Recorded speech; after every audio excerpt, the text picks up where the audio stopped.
the problem for the Asian community, and I think for business, is not only affected by COVID-19, but also by the oil market.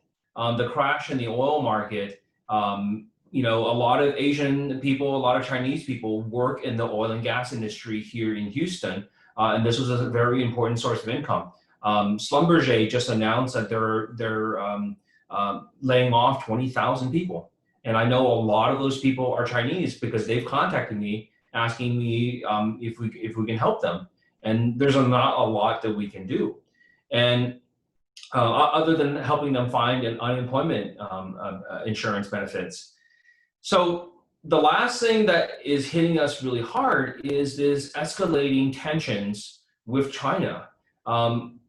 And you know, the loss of a partnership with China, the souring of relationships is bad for business for everyone, but especially for the Asian American community, because those companies, the Chinese companies who come here, they invest so much money and they bring a lot of workers here and they bring a lot of business here and they spend a lot of money.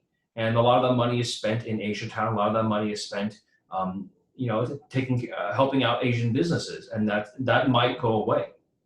That's a really good point. What people don't realize is that how much money is invested, especially in oil and gas, being in Houston, that came from China.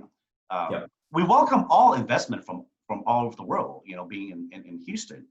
It's not just China, but the fact that this does affect us deeply more than any other area in the United States.